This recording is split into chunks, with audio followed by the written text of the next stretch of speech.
Tingnan natin po yung mga lilitaw na katanungan tungkol sa lunar Sabbath na magre-receive every year. So, bakit hindi eksaktong 6 days, 6 na araw, ang huling linggo ng taon?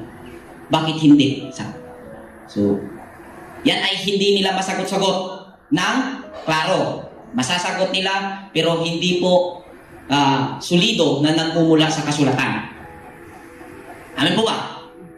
Pangalawang tanong, na nagkakaroon ng paano nitong sabat nito pag investigate. So ano ang basihan na nakadepende sa buwan ang sabat taon-taon? Sa biblikal na kasaysayan, sa journey ng mga Israel, wala ka pong mababasa na bawat taon nag-reset ang Israel sa kanilang sabat. Amen? So, ano ang basihan? Mga lunaryan, ano ang basihan na nakadepende sa buwan ang sabat day taon-taon? Tatakbo na naman kayo sa Isaiah 66 verse 23. Di ba? Next. Ano ang itatawag sa huling linggo ng taon sa lunar? Na kung saan ang linggo mula sa Hebrong Shabua, composed with the 7 days. Ang linggo, Shabua, gikan sa Hebrew na Sheba. Ngayon po naman sila Sibo. Gigol. Shabua, Sheba. 7. So, ang weekly term, ang week, ibig sabihin, ang linggo po na termino sa Hebrew ay Shabua. So, naglalaman po siya na 7 araw. Hebrew kayo. Ano, mga lunaryan, ano itatawag nyo dito? Na minsan, 3 araw lang. O 4 na araw, yung natitira. Pagsisimula na naman kayo ng bagong sabat. Anong tawag niyan? Ano bang number 3 sa Hebrew? Sis Mercy. Shalusha. Shalusha. Paano yan? Yan po ang naging mga katanungan na ating inaanalisa, na kung ito ay ating titingnan, ang ating mga magiging kasagutan tungkol sa ating pinaniniwalaang reset, ang magkakaroon ng reset ang Sabat yearly, hindi po magiging matibay. Permanent Sabat. So itong permanent Sabat, dito tayo sa permanent Sabat.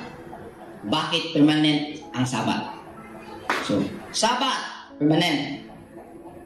Verse. So, first day of Mana, so 16th day of second month, lunar. Tama po yun.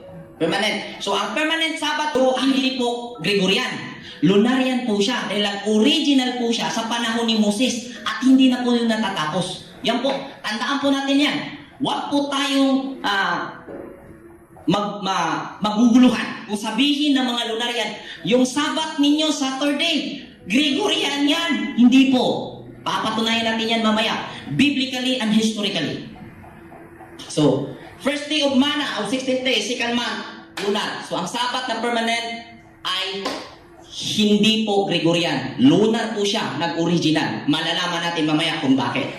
6th day of Mana, 21st day of second month. So, next. So, ang unang Sabat ay ika-7 araw mula nung ibinigay ang mana. Ang ika-7 araw sa ikalawang buwan. Maoy, yun ang unang Sabat ng Israel. At hindi na po yun napuputol. Patunay, walang kasaysayan sa journey ng mga Israelita na sa bawat taon, ang Sabat ay nag-reset.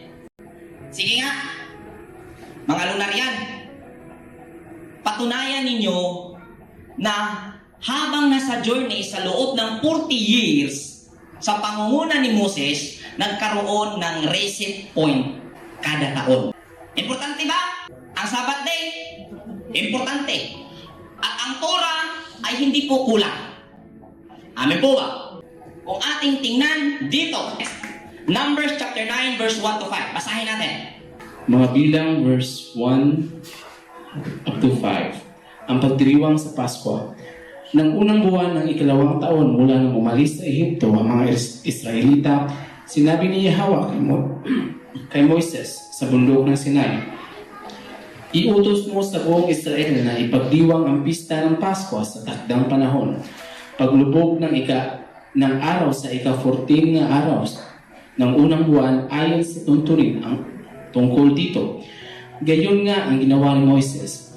Ipinagdiwang nga nila ang pista ng Pasko sa ilang ng Sinai noong gabi ng ika-14 na araw ng unang buwan. Okay. So bakit yan ang ating kinuha na verse? Dahil ang unang activity ng Hebrew ng mga Israelites ay, ang unang activity nila sa taon ay Pisa. Pero alam po natin, ang Pisa ay nasa ika-14th day ng first month. So kung ika-14th day ng first month, may Sabat na nangyayari.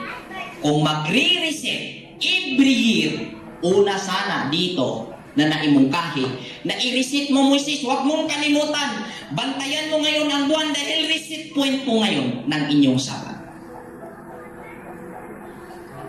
Kaya po? Ibig sabihin, kung ating i-analisa, wala nang naganap na reset kada taon. Bakit? Basahin po natin. Leviticus 23 verse 1 to 3. Mga itinagdang kapistahan ni Yahweh. Sinabi ni Yahweh kay Moses, ipahayag mo sa mga Israelita ang mga pistang itinagda ko. Ipangingilin nila ang mga banal na pagtitipon ito at magkakaroon sila ng banal na pagpupulong. 6 na araw kayo magtatrabaho, ngunit sa ika-7 araw kayo magpapahinga. Iyon ay araw ng banal na pagtitipon. Huwag magtatrabaho ang sinuman sa inyo, saan man kayo naruroon. Iyon ay araw ng pamamahinga para kay Yahweh. Okay. So kung may reset point, kada taon, napakahalagang instruction. Dahil yun ang magsisilbing guide